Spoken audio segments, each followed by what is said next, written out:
El día de hoy vamos a hablar de cirugía de alma. ¿Verdaderamente existió un procedimiento que podía justamente operarte cuando tu alma era la que estaba enferma? Hoy vamos a hablar de lobotomía.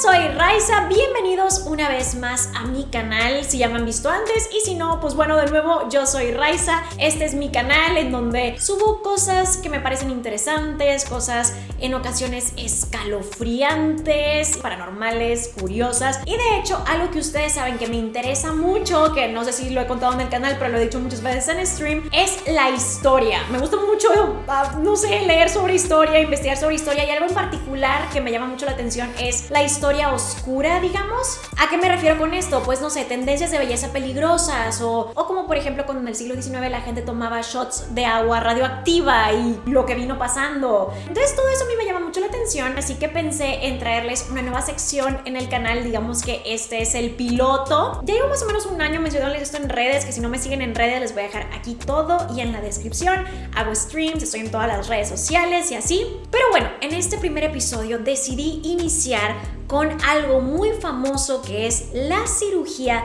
de alma y cómo en algún momento así es como se publicitaba este procedimiento en donde te cambiaban la personalidad, te operaban en el cerebro para pues corregir cosas que decían que pertenecían a un alma enferma. La mayoría de la información de este episodio la voy a sacar de este libro que compré que se llama El cirujano del picayelo y dice desvivisiones, no voy a decir eso porque luego nos desmonetizan, fraude, sabotaje, piratería y otras cosas bastante macabras y malvadas perpetradas en nombre de la ciencia. Yo traigo aquí mi té, así que te recomiendo que te prepares tú también algo para que me acompañes y empecemos con nuestro primer episodio de Historia Oscura. Pues muy bien, nuestra historia comienza con este hombre que se llama Egas Moniz. Esto ocurre en el 35. Él decide ir a esta convención de medicina. Era un año en el que él, la verdad, había tenido muy mala suerte. Este hombre trabajaba en el área de neurología. Él sentía que tenía que encontrar algo para poner su nombre allá afuera. Las cosas no andaban bien, no había encontrado esto que él estaba buscando, así que en agosto del 35 acude como, digamos, de mala gana a esta conferencia que se estaba haciendo en Londres y unos científicos iban a exponer unos experimentos que estaban haciendo con un par de chimpancés. El experimento constaba en estar tratando de ver cómo es que estos chimpancés desarrollaban sus habilidades para la memoria y pues cómo reaccionaban también un poquito a la frustración y qué tanto tiempo duraba su memoria y así lo de la memoria a corto plazo, a largo plazo y todo. Eran dos chimpancés, una se llamaba Becky y la otra se llamaba Lucy. La Universidad de Yale era quien estaba conduciendo este experimento, así que muestran cómo es que les estaban poniendo un premio abajo de unos vasos y después cubrían los vasos o lo movían del lugar y tenían que ver si ellas podían recordar en dónde estaba este premio. Y algo muy interesante sucedía. Había una de las chimpancés que sí la atinaba, pero la otra chimpancé no. Y se frustraba muchísimo, se enojaba mucho cuando no lo conseguía. Y después de esto que se presentó, deciden hacer algo muy drástico, que fue operar a estas chimpancés y removerles un pedazo grande de su cerebro. Lo que decidieron removerles fue completamente el lóbulo frontal del cerebro. Y ahora iban a hacer las mismas pruebas, pero iban a ver qué cambiaba. Ahí es donde entra lo que impactó muchísimo a Egas Moniz, y es que la chimpancé, que solía alterarse muchísimo, que solía hacer escándalos cuando no lograba encontrar el premio debajo de los vasitos, estaba ahora tranquila. Estaba completamente calmada. Ahora, el problema sí fue en que ya la chimpancé, que por lo regular encontraba el premio, ya no lo podía encontrar. Y a pesar de que el experimento podríamos decir que falló, porque el haberles removido el lóbulo frontal destruyó por completo sus habilidades para resolver problemas, Egas Moniz se quedó muy interesado y muy intrigado y muy enganchado con respecto a esta especie de control de emociones que aprendió una de las chimpancés. Y ahí es cuando a él se le prende el foco y dice, voy a hacer una pregunta.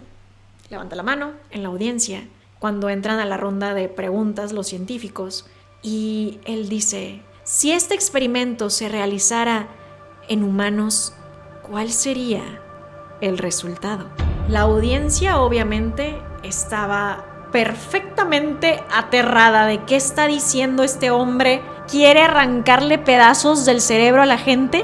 Y no exactamente, pero la mente de Egas Moniz había empezado a trabajar en algo igual de oscuro. Ahora vamos a hablar un poquito de cómo es que Egas Moniz llega a todo esto. Él creció en Portugal en 1870 y pues lo que sucede es que su familia era sobresaliente. Sus familiares, su tío, le iban comentando de estos relatos de los ancestros de Egas Moniz. Todo esto que le platicaban de su familia sobresaliente hacían que Egas también quisiera ser sobresaliente como todos ellos y ganarse su propio lugar en el Salón de la Fama familiar. Él atendió la escuela de medicina en Portugal y luego empezó a estudiar neurología en París. Ahora, a los 26 años fue elegido para participar en el Parlamento portugués. Y conforme fue avanzando con la edad, fue ganando más puestos políticos y más influencia, porque como les digo, su familia era prominente. Pero a pesar de que le estaba yendo muy bien por este lado, no estaba consiguiendo lo que él quería. Él quería pues justo ser reconocido como doctor, ser reconocido como neurólogo.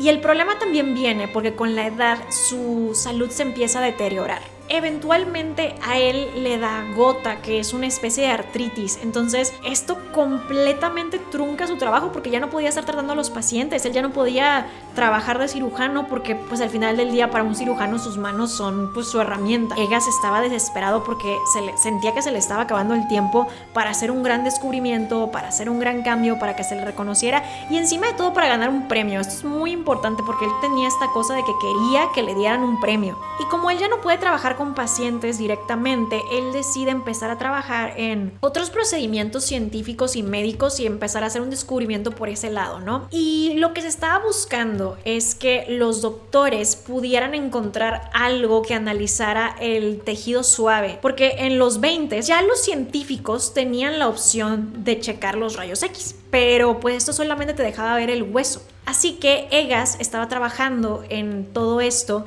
para lograr conseguir un procedimiento que te ayudara a ver el tejido suave. Así que algunos científicos en Francia desarrollaron lo que ahora se conoce como angiografía. Ahora, ¿qué es una angiografía? Esto involucraba inyectar líquidos opacos en el sistema circulatorio de la gente. Cuando entrabas a la máquina de rayos X, rebotaba y entonces esto permitía que los doctores pudieran ver los contornos de los órganos. Ahora, sí habían habido varios accidentes con este procedimiento, no crean que era perfecto, sin embargo, sí era dentro de lo que cabía más exitoso que tenían hasta este punto los médicos y científicos para poder ver los órganos del paciente. Y esto a Moniz le encantó. Él se lanzó por completo a estar estudiando todo este tema de las angiografías, de poder ver los órganos y específicamente pues dentro del cerebro, que era su área de expertise, no era en lo que él estaba no solo más interesado e involucrado, sino pues era lo que él estudió, él era neurólogo. Empezó a trabajar en cadáveres,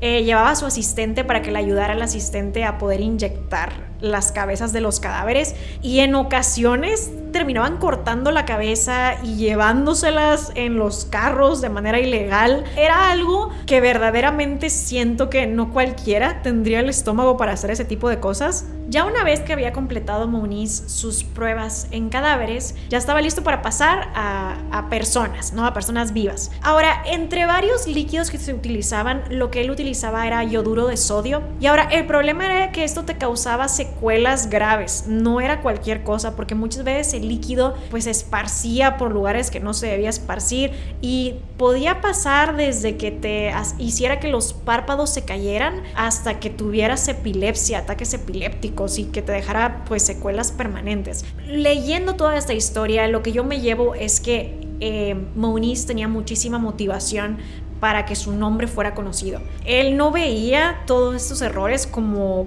pues, un problema, no lo veía como algo que se tenía que hacer más lento, sino con lo que él se quedaba era con que tenía esta imagen clara del cerebro y que esto era su boleto al Salón de la Fama médico, su boleto al Salón de la Fama de su familia. Entre los años de 1927 y 1928, Moniz publicó montones de artículos hablando de la angiografía y de sus resultados y de todo lo que él estaba trabajando, y él después también le pide a 2 colegas que lo nominen para un premio Nobel, y sí lo nominaron. El libro dice que cree que es más que nada porque no se podían negar a una persona tan bien conectada, así que yo creo que dentro de todo Egas Moniz sabía que era por sus contactos, porque esto no lo sintió como si fuera suficiente. Y tampoco iban a premiarlo con el premio Nobel porque él no inventó la angiografía, ¿saben? O sea,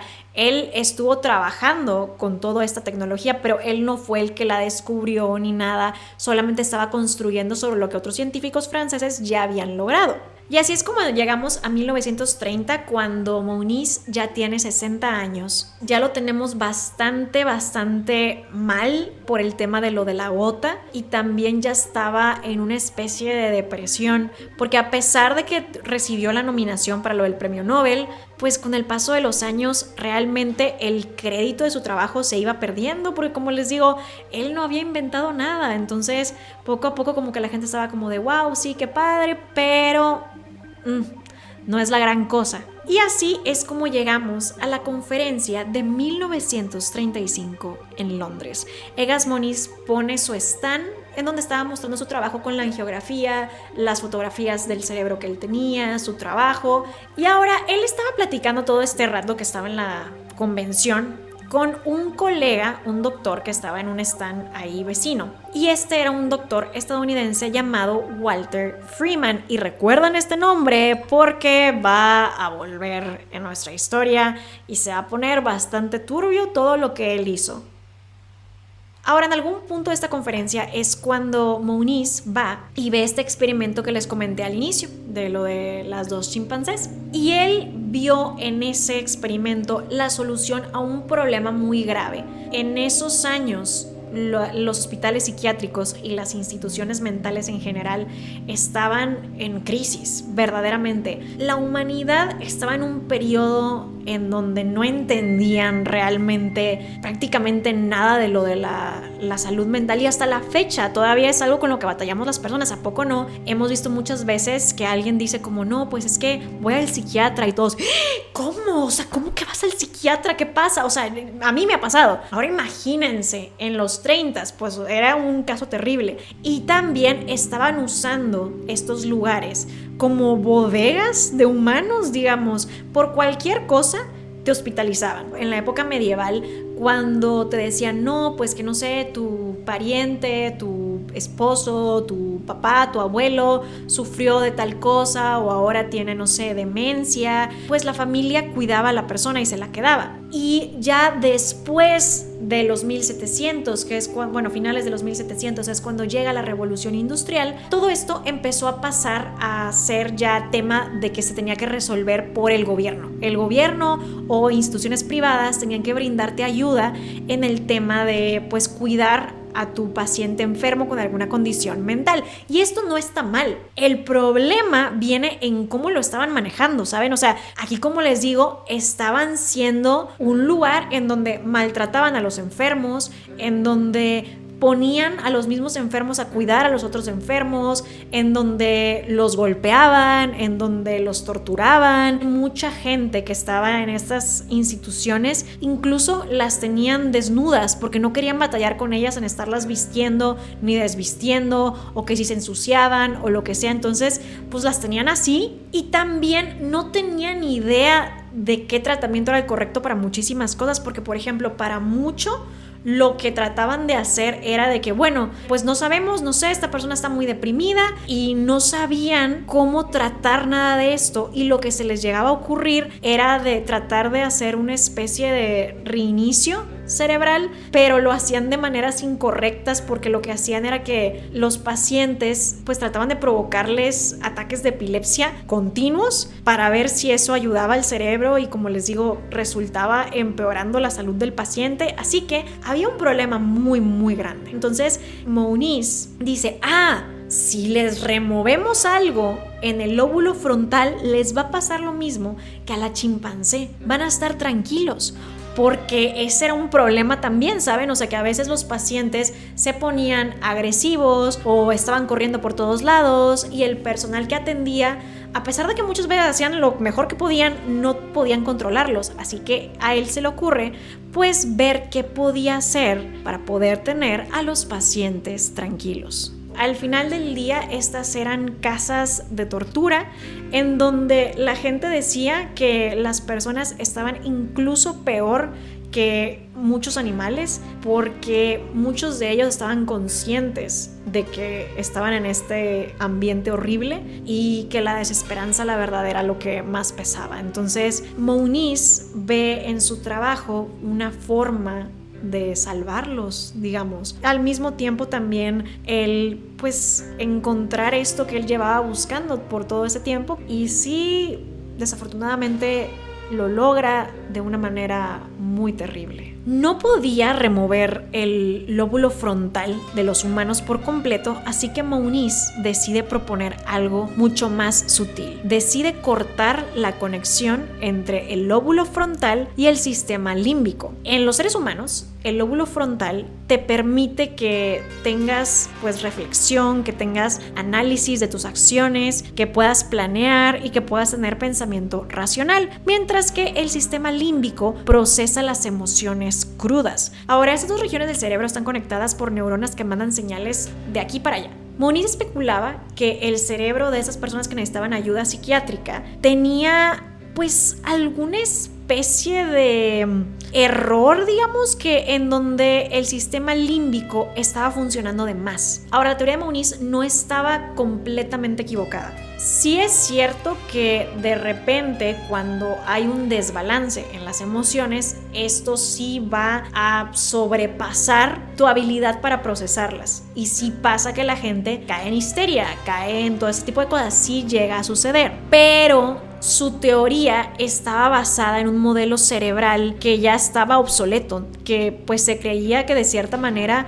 el cerebro estaba funcionando como una especie de conexión gigantesca con un montón de cables que te conectaban a diferentes partes y así. Y para Moniz, el error estaba en que había error en la conexión de los cables, pero el cerebro humano no funciona así. Él decía, pues bueno, ya nada más cortamos este cablecito y ya está. Pero lo que falló en este caso de Moniz es que él no se daba cuenta que la información en el cerebro circula para ambas partes. No porque le cortes a un lado el que te esté comunicando con el otro significa que ya la hiciste. No, pues porque ahora esta parte ya no se puede comunicar con la otra. Así que pues verdaderamente no era una solución. Las emociones pueden sobresaturar el lóbulo frontal, eso no se discute. Sin embargo, el lóbulo frontal sí puede mandar señales al sistema límbico para poder calmarnos. Ya para mediados de los años 30, Moniz ya tenía prisa. Él decía, se me está acabando el tiempo, puede que nunca complete mi experimento, nunca tuve un legado, así que decide saltarse las pruebas previas que se hacen normalmente, decidió ir directito a pacientes. Así fue como él realizó su primera psicocirugía, la cual él llamó leucotomía. Su primera paciente fue una mujer de 63 años que ya había estado varias veces, entraba y salía de hospitales psiquiátricos, tenía ataques de llanto repentinos, también sufría de alucinaciones y de paranoia y de una serie de cosas diferentes, ¿no? Moniz le comentó a su colega, que era el que estaba encargando de todo lo de la cirugía neuronal, que abriera 2 agujeros en el cráneo de la mujer. Después de eso, deslizaron una jeringa muy profundo dentro del lóbulo frontal e inyectaron una pequeña dosis de alcohol puro. Eso destruía todas las células aledañas, deshidratándolas y pues ahogándolas. Ahora, Moniz, como les digo, estaba muy apurado porque realmente no hacía un follow-up correcto de los pacientes. Él no checaba que estuvieras verdaderamente bien. De hecho, cuando despierta la mujer, le hizo preguntas muy fáciles como de que, ¿cómo te llamas? No, pues, ¿qué tal? Ok, no, pues sí sabe quién es. O sea, prácticamente así. Y no checaba tiempo después si la cirugía había sido exitosa. Realmente no estaba revisando que todo estuviera bien, avanzaba con mucha prisa. Porque de hecho algo muy interesante es que esta cirugía la hizo, escuchen, tan solo 3 meses después de que vio el experimento en la conferencia de Londres. O sea, él vio eso y dijo, yo lo puedo hacer con humanos, y rapidísimo ya estaba operando personas. Sí siento que también es que tenía tantos conectes, tenía tantas influencias que nadie le decidió poner ningún alto. Y a ver, esto a mí me tiene completamente choqueada. Para que se hagan una idea del tipo de preguntas que le hizo a la mujer. Le preguntó, prácticamente era como, ¿prefieres café dulce o café amargo? Pero después él no revisó si sabía su edad ni dónde vivía. Le hacía preguntas ridículas de, ¿y te gusta que llueva o que sea soleado? Esas preguntas. Pero aún así, en el 1936, él la declara curada. Inaudito. Y pues nada, ¿por qué seguirla checando a ella si ya vamos a pasar a los siguientes pacientes? Y se movió a la siguiente persona tan rápido como pudo. Hizo esta técnica de inyectar alcohol a otros 7 pacientes que eran tanto hombres como mujeres, y a todos los declaró curados. Sin embargo, Moniz tal vez sí sabía que lo que estaba haciendo no era un verdadero tratamiento, porque en privado sí se estaba preguntando si tal vez el alcohol estaba matando más células de las que debería, así que decidió quitar este procedimiento e ir directamente a empezar a cortar en el cerebro. En esta nueva técnica ponían una especie de como palito de metal que iban a meter muy profundo dentro del lóbulo frontal, y a esto iba a estar enredado una especie de cable. El cable iba a estar así en espiral, y lo que iban a tener que hacer era simplemente rotarlo para empezar los cortes. Lo único que tenían que hacer era lo que iban cortando, lo iban sacando del cráneo. Y el primer paciente pareció tener buenos resultados, así que Moniz dijo, ya está, esto es lo que vamos a hacer, de aquí soy, esto está mucho mejor que lo del alcohol, y decidió seguir con este estilo. El único problema que tuvo, según él, fue que una mujer se quejó a mitad de la cirugía, y él se dio cuenta después que fue porque el pequeño cablecito se rompió y se quedó enterrado en su cerebro. Verdaderamente esto se escucha como algo de una película completamente horrible, pero como les digo, es la realidad, es algo que ocurrió en nuestra historia. Y para el 36 ya Moniz publicó un libro al respecto. Vean la velocidad con la que estaba trabajando. Prácticamente el mismo año que empieza es de ya, puedo publicar un libro sobre esto. Y en este libro él declaraba lo siguiente: 1/3 de sus pacientes se habían curado, 1/3 había tenido sus síntomas significativamente reducidos, y otro 1/3 no tuvo resultados, pero no habían empeorado. Entonces él decía pues básicamente esto es un éxito. Y verdaderamente, si esto hubiera sido cierto, si estos números eran genuinos, pues en realidad podríamos decir de que, pues realmente todo salió bien. Pero pues no era así, ¿verdad? Al final del día las personas sí le querían creer. Las personas querían pensar que esto era una solución porque pues ellos querían mejorar. Ellos ya se veían, como les digo, en esta desesperanza, en este momento gris, en donde pues yo vivo mi día a día con una tristeza profunda, o todo el tiempo con ansiedad, o vivo en este hospital psiquiátrico en donde pues me torturan a diario. Así que la gente sí quería creer, quería pensar que aquí estaba la respuesta. Esto fue especialmente real para Estados Unidos, en donde el problema de los hospitales psiquiátricos era tremendo y estaba de costa a costa. Para Estados Unidos esto parecía ser la salvación. Y así fue como el libro de Moniz terminó en manos de Walter Freeman y el curso de la historia cambió. Walter Freeman era distinto a Moniz en el sentido de que como que le gustaba dar más show. Él daba de repente charlas en universidades y traía personas que estaban en hospitales psiquiátricos, traía pacientes a realmente entretener a los alumnos y se burlaba casi de ellos. O sea, por ejemplo, llevó a una clase a una mujer que tenía demencia, entonces ella había regresado a las etapas de pues ser una niña chiquita y pues él la llevaba y la tenía ahí para que pues los alumnos la vieran y nada más era por shock, digamos, para que los alumnos dijeran como wow, qué sorprendente. De hecho dicen que había mucha gente que asistía a sus clases y a sus conferencias aunque no estuvieran estudiando nada que tuviera relación o no tuvieran por qué estar ahí, sino porque verdaderamente les gustaba el show que él estaba dando. Y de hecho podríamos decir que Walter Freeman era hasta un poco más aventado y descuidado que Moniz, y miren todo lo que ya les acabo de platicar de este otro hombre. O sea, sus clases eran un circo del peor gusto. Y bueno, este hombre también estaba trabajando en esta misma área que Moniz, como les comenté hace rato, y pues de hecho justo se habían encontrado en la conferencia, como les conté. ¿Sí se acordaron del nombre? Ahora, el libro de Moniz salió en junio de 1936 y para septiembre de este mismo año Walter Freeman ya estaba operando. Y tomen en cuenta que Walter no era un neurocirujano, era un neurólogo. Entonces, él requería enlistar la ayuda de neurocirujanos, pero aún así, por alguna extraña razón, y nadie le ponía un alto a nadie, cuando ya tenían al cráneo ahí expuesto de la persona, en vez de dejarle esto al cirujano, él pues se metía y él empezaba a trabajar también. ¿Por qué? O sea, ¿por qué? Sin embargo, sí conocía muy bien el cerebro Freeman y muchas veces él tenía mayores conocimientos que los cirujanos que él estaba contratando. Al inicio él estaba siguiendo el método de Moniz tal cual, como lo vio en el libro. Él de hecho pues prácticamente dice que para él fue como una experiencia religiosa haber descubierto este libro, se sintió como que fue convertido y que pues ahora este era el nuevo camino a seguir, pero las cosas estaban por cambiar.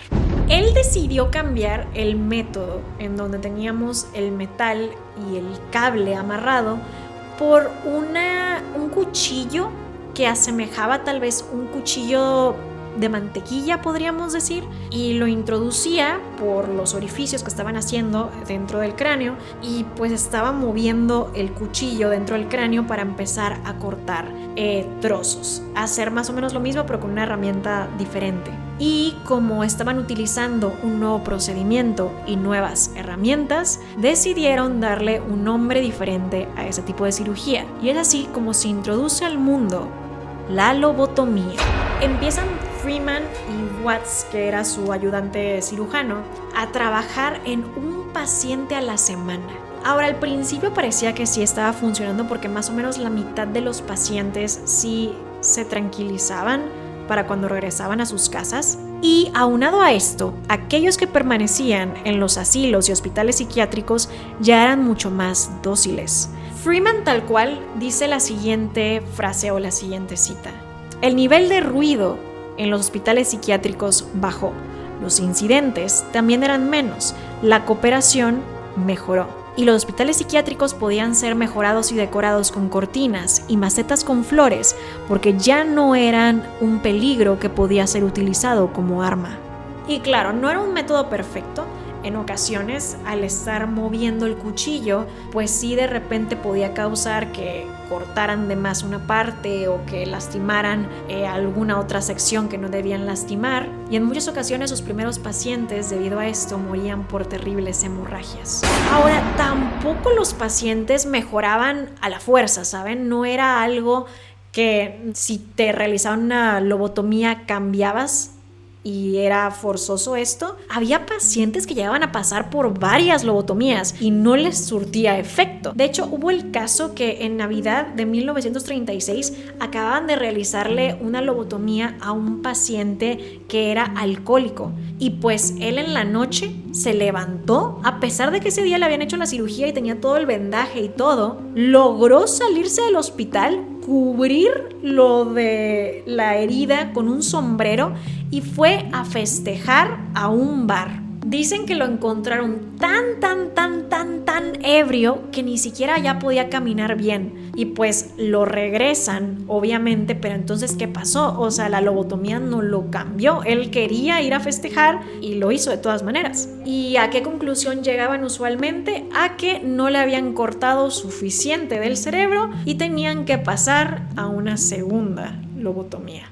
Pero esto estaba por empeorar. Ahora, vamos a tener que darle un poco de crédito en el sentido de que él era mucho más ordenado y él sí procuraba dar pues el follow-up al paciente, él sí procuraba revisar cómo estabas, cuáles habían sido los resultados, cómo te sentías, él sí te estaba checando y monitoreando después y era más honesto que Moniz en cuanto a los resultados. También él admitía que la lobotomía tenía sus límites, cosa que Moniz realmente no hacía. Freeman decidió que la cirugía en realidad no mejoraba mucho a los pacientes con esquizofrenia, a los alcohólicos y personas con perversiones criminales. De hecho, en ocasiones esto empeoraba, ya que los pacientes perdían todo tipo de vergüenza después de la cirugía. De hecho, Freeman comentaba que, por ejemplo, si tú tenías una persona que le gustaba a lo mejor espiar a la gente a través de la ventana o a través de la puerta, que después de una lobotomía él, en vez de estar espiando, tal vez entraba directamente por la puerta a estar ahí. Sin embargo, la lobotomía probaba ser mucho más exitosa en pacientes con depresión severa y otros desórdenes emocionales, porque lo que hacía era que te mejoraba el estado de ánimo, te mejoraba el humor, y por esto mismo es que muchos de sus primeros pacientes para la lobotomía eran mujeres, porque se les diagnosticaba más seguido depresión que a los hombres. Ahora, hay desinformación sobre qué es lo que le ocasionaba una lobotomía a las personas. Normalmente en series y películas te dicen como de que, bueno, a esta persona le hicieron una lobotomía, entonces te dicen que la persona queda en un estado casi vegetal, que pues en general están casi babeando y te lo pintan como si fuera pues, una especie de zombie, digamos. En la realidad esto no tendía a ocurrir, pero sí llegaba a pasar que los pacientes tenían que reaprender cosas básicas como caminar o habilidades motrices. Lo que es muy triste y llegaba a ocurrir con mucha frecuencia es que Freeman admitía que los pacientes llegaban a perder su chispa, que si disfrutaban de algo antes, realmente ahora les daba igual y hacían esas actividades sin realmente nada de entusiasmo. Y si no les decías que hicieran algo o no les dabas como un empujón a realizar alguna actividad, podían pasar muchas horas viendo por la ventana sin tener realmente pues las ganas de hacer algo. Otro efecto secundario era que las personas tendían a tener más apetito que antes y también otras personas encontraban que su apetito sexual también estaba por los cielos cuando antes tal vez no, por lo mismo que este era un procedimiento que estaba realizando muchísimo, estaba siendo cubierto por mucha prensa y muchos escritores, y de hecho un escritor comentó lo siguiente, que es que el cuchillo, refiriéndose a la lobotomía, había logrado apaciguar a Hamlet pero no a Romeo. Sin embargo, lo más aterrador era el hecho de que las personas ya no tenían tanta gracia socialmente, ya no tenían tan buen entendimiento de las normas de nuestra sociedad, y de hecho, por ejemplo, teníamos casos en donde hombres estaban aplaudiendo al finalizar sermones en la iglesia o gritando con emoción, y algunos pacientes también habían dejado de bañarse, de cepillarse el cabello o de cuidarse a sí mismos. Freeman dijo tal cual que sus pacientes llegaban a exhibir los valores de los Boy Scouts pero al revés. Esto es más o menos una falta de limpieza, una falta de cortesía, una falta de obediencia, entre muchos otros. Ahora, una de sus fallas más grandes viene en 1941. Es verdaderamente lamentable. Yo quedé muy afligida con esto y cuando lo leí por primera vez me tuve que tomar un momento después de escucharlo porque me pareció algo sumamente triste y cruel. Y bueno, pasa que el patriarca de los Kennedy, como ya se está volviendo popular esto de lo de la lobotomía, decide contactar a Walter Freeman con respecto a su hija. Según él, su hija de nombre Rosemary sufría de ataques de histeria y que sufría de arrebatos de enojo y que era básicamente incontrolable. Y pues le realizan la lobotomía a Rosemary a sus 23 años. Y después de eso ella ya no puede hablar, ya no puede caminar y se dice que le drenaron totalmente la vitalidad y pues las ganas de vivir. Y les voy a decir por qué esto me molesta muchísimo, y es que el padre, el señor Kennedy, después de que ve este resultado, se enoja un montón con Freeman y él está totalmente ofendido y furioso. Él estaba fúrico por lo que le ocurrió a su hija y él, completamente horrorizado y avergonzado por su hija, decide encerrarla lejos en una institución mental por el resto de su vida. Y aquí lo que me parece triste es que en el libro te da un poco de más información sobre Rosemary y te dice que en realidad era una persona rebelde, digamos, no era una persona que fuera peligrosa o que sí necesitara alguna especie de tratamiento. Lo que comentan es que hubo un problema cuando Rosemary estaba por nacer que le privó a ella de recibir suficiente oxígeno en el cerebro por algunos minutos, y te dicen que no era una niña completamente usual, una niña promedio debido a esto, y que de niña tenía problemas para, por ejemplo, sostener una cuchara o para andar en bicicleta. Pero fuera de eso, en realidad Rosemary era una mujer bastante vivaz.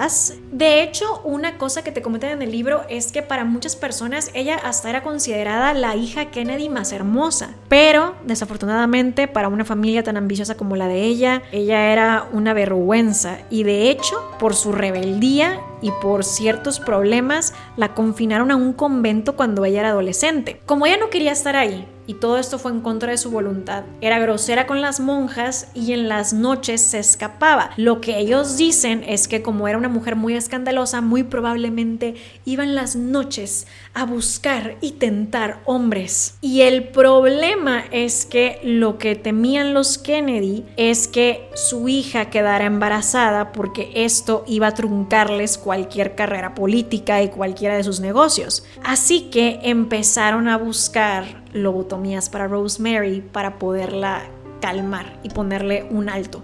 Al señor Kennedy, cuando se le ocurre esta idea, lo comenta con su esposa y su esposa dice que revisó todo el procedimiento y ella dijo como: yo estoy en contra, no vamos a lobotomizar a Rosemary. Y cuando ella salió de casa y estaba haciendo mandados, él a sus espaldas lleva a Rosemary a ser lobotomizada. Y aún así, él después es el que se enoja con el resultado y lo triste y terrible que le ocurrió, y la decide por vergüenza encerrar en una institución mental donde nadie se dé cuenta y donde ellos no la tengan que ver. Para mí fue impactante leer esto.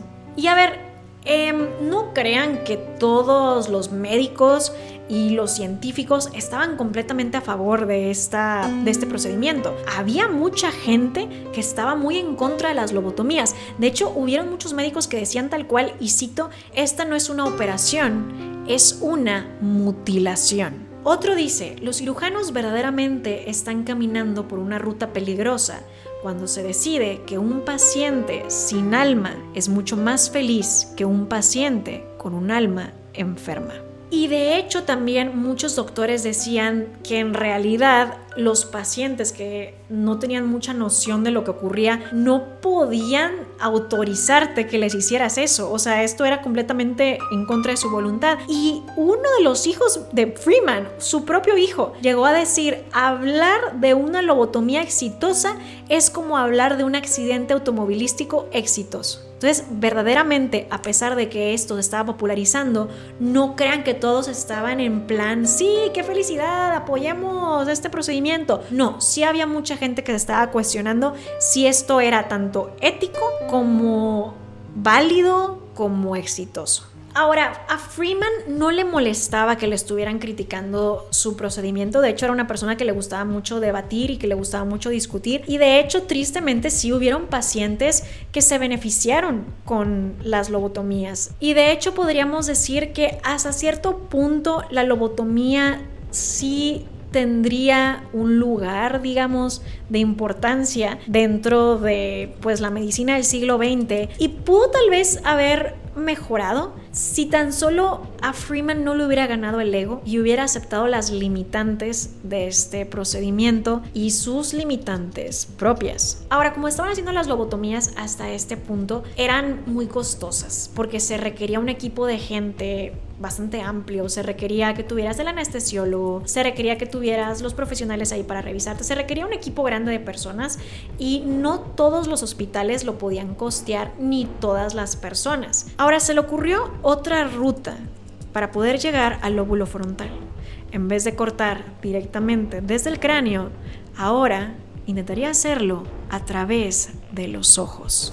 Para llegar a esto tenía que encontrar la herramienta correcta, así que empezó a hacer pruebas en cadáveres y finalmente él vio un picahielo y dijo: esto es lo que necesitamos. Ahora, el procedimiento era de la siguiente manera. Para anestesia, Freeman sacaba una máquina de electroshock del tamaño de una caja de habanos y las pegaba al cráneo del paciente, exponiendo el tejido rosa que se encuentra debajo. Y ya una vez que hacía esto, él entonces posicionaba el picahielo en el área del lagrimal y presionaba. Una vez que sentía el hueso, entonces ya le daba un golpe con un martillo, ya que escuchaba el crack. Entonces él ya introducía por completo su instrumento, que era este mismo picahielo, y comenzaba a moverlo para así realizar la lobotomía de manera exitosa. Lo que ocurría después es que el paciente se podía ir a su casa con, pues la verdad, incomodidad mínima, pero sí ocurría que le salían moretones muy característicos debajo de los ojos por, pues, lo que acababa de ocurrirles. Pero a ver, algo también que hay que tomar en cuenta es que Freeman poco a poco se empezó a volver descuidado, porque por ejemplo él estaba realizando estas operaciones sin guantes, que porque decía que no importaba y no creía en todo eso de los gérmenes, pero de manera muy despectiva, como de que ay sí, ay los gérmenes. De hecho, hay muchas fotos de Freeman operando sin guantes, así tal cual está agarrando a las personas. Y no trae nada, ni siquiera se ponía una máscara para operar. Y sí llegaba a ocurrir que muchos pacientes sufrían de infecciones por esto mismo. Esto no está completamente comprobado, pero se dice que llegaba a hablarle a pacientes para darles terapia de electroshock. Y pues justo al electrocutarlos y que ellos estuvieran confundidos, les hacía lobotomías en contra de su voluntad. Realmente no sé qué pasó, o sea, porque les digo, hasta este punto, dentro de lo que cabe había orden, pero de repente ya no. Y bueno, para este punto en su carrera justo estaba casi yéndose de gira por todo el país para hacer todas estas lobotomías. De hecho, esto le estaba afectando mucho en su vida personal porque él tenía que estarse levantando a las 4 de la mañana, ir de aquí para allá y todo el día estaba trabajando. También dicen que tenía prácticas inapropiadas, de que justo convencía a sus pacientes lobotomizadas de tener situaciones íntimas con él, lo cual no es ético, pero no se le ha llegado a comprobar, solamente eran rumores, porque también muchas veces llegaban pacientes y lo amenazaban con pistolas y que eran pacientes que estaban diciendo que pues a ellas les hizo algo, o sus esposos quejándose de que les hizo algo a las esposas, pero realmente no hay algo que se haya encontrado por escrito o que se le haya comprobado. Son conjeturas que estaban realizando las personas que lo vieron, que así como les digo que realmente no había una prueba tal cual de que realizaba lobotomías en pacientes en contra de su voluntad y sin que supieran.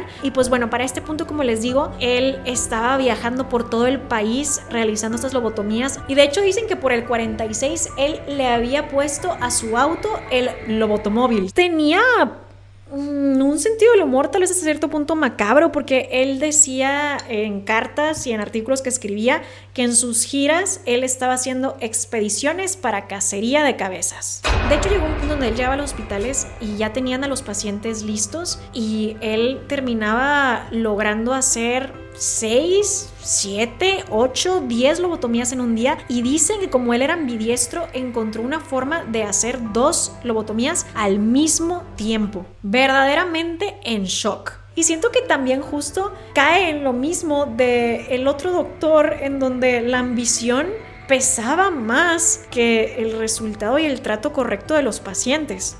La gente que lo veía decía que era justo como estar viendo un show o un circo, que él llegaba, estaba muy feliz, estaba lleno de energía y como que le gustaba mucho choquear a las personas, hacer que la gente se desmaye y así, y estaba todo el tiempo como presumiendo.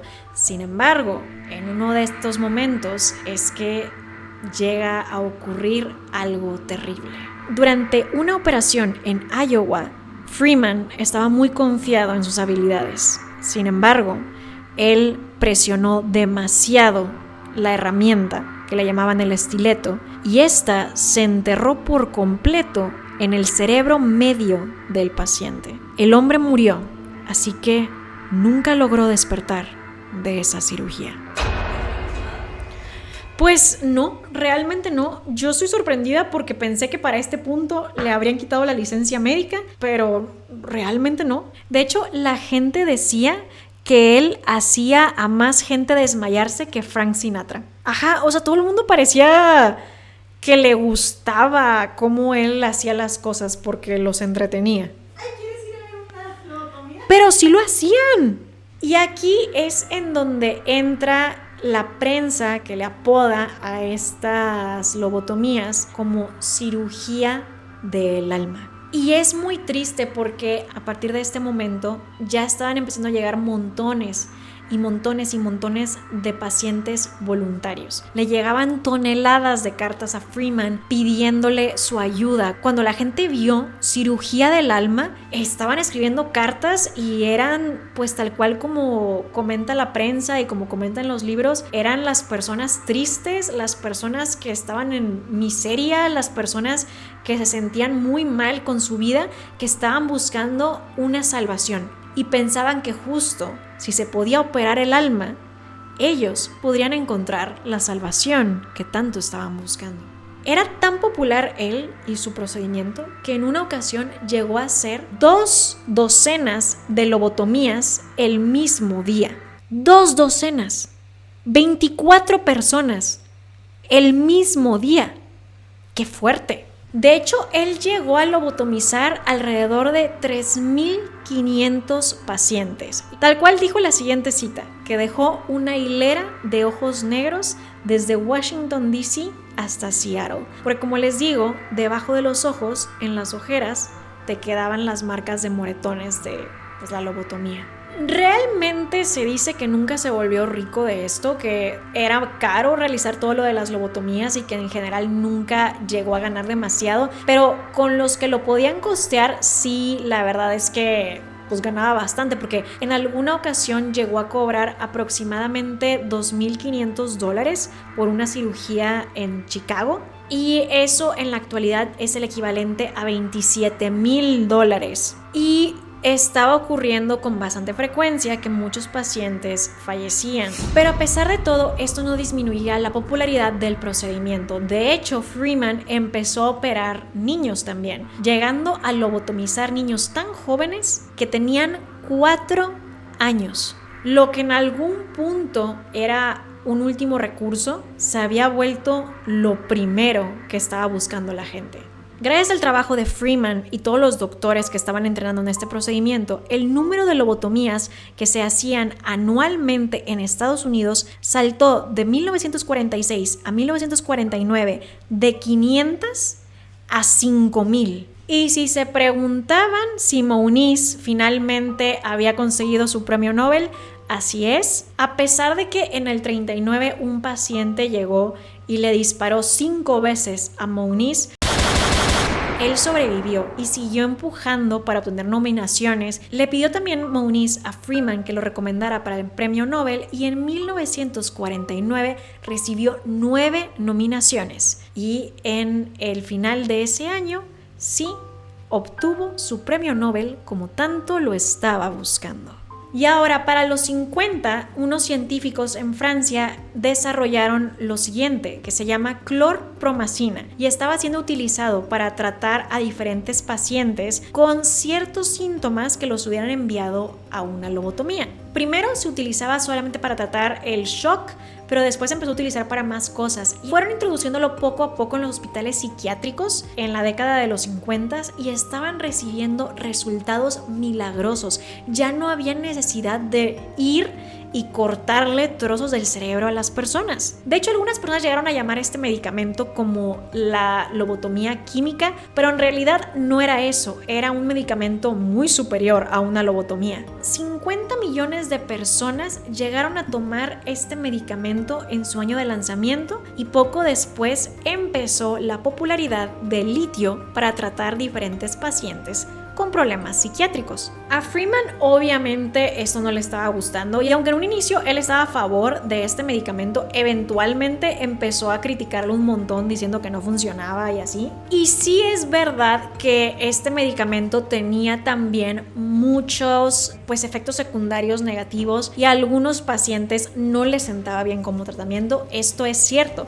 pero también es cierto de muchos tratamientos. Poniendo las cosas en una balanza, a pesar de las consecuencias que pueden tener, las medicinas antipsicóticas han ayudado más de lo que han dañado. Han salvado millones de vidas que de lo contrario se hubieran perdido. Y más allá del impacto social, estos medicamentos también han cambiado nuestro entendimiento de cómo el cerebro funciona. Egas Moniz murió en 1955 y con la llegada de todos estos medicamentos también el Dr. Freeman empezó a quedarse sin trabajo porque sus métodos estaban comenzando a ser vistos como barbáricos. Y yo estoy de acuerdo, la verdad. Ahora, como Freeman ya se estaba quedando sin pacientes y pues realmente ya no era tan solicitado como antes, empezó a pasar los últimos años de su vida a tratar de escribir cuáles fueron las consecuencias de su tratamiento en los pacientes que él llegó a operar. Sin embargo,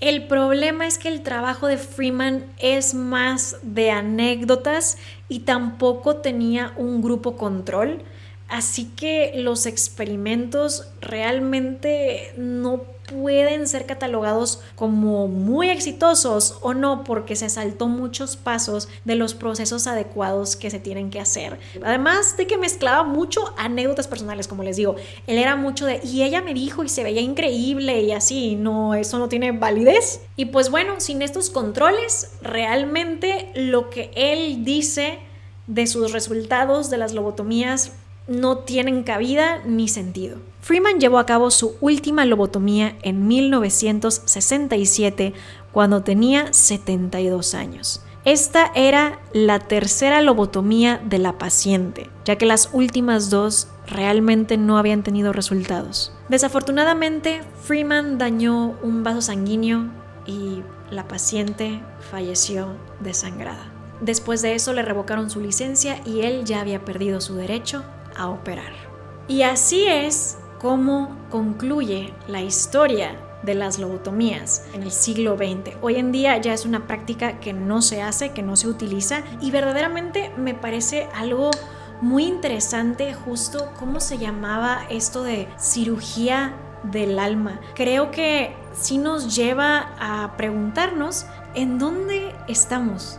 ¿Estamos aquí o estamos aquí? Y bueno, esto ya es todo por el primer episodio. Espero que les haya gustado. En otros episodios trataremos otro tipo de temas. No solamente nos iremos por cosas que fueran cirugías, sino también nos iremos por tendencias de belleza extrañas, cosas curiosas que se hacían en la historia y que ahora volteamos y decimos cómo pasó eso, pero seguramente actualmente hacemos muchas cosas que en el futuro dirán de qué estaba pasando en ese momento. Entonces, pues bueno, espero que les parezca interesante. Sé que a muchos de ustedes también ese tipo de cosas les llaman mucho la atención, así que pues si les gusta, las seguiremos haciendo. Les recuerdo que soy escritora, tengo El chico de la piel de cerdo, que es un libro de historias cortas de terror, tengo El reflejo de la bruja, que es una novela de fantasía oscura y romance, y también tengo el Reading Journal, que es un diario para sus lecturas, para todos los que quieran llevar orden y les gusta hacer journaling. Todos lo pueden encontrar en Amazon, en redes y así, en cualquier librería de México. El reflejo de la bruja está en audiolibro narrado por mí y también ya está en las librerías de Colombia y de Argentina y de varios lugares para que lo puedan conseguir. Les recuerdo que tengo muchísimas redes donde subo contenido bastante seguido: Instagram, TikTok, tengo un montón de redes sociales, hago streams, como les digo. Todo va a estar aquí abajo en la descripción. Por lo pronto, esto ya es todo lo que te traigo y yo te veo en el siguiente video.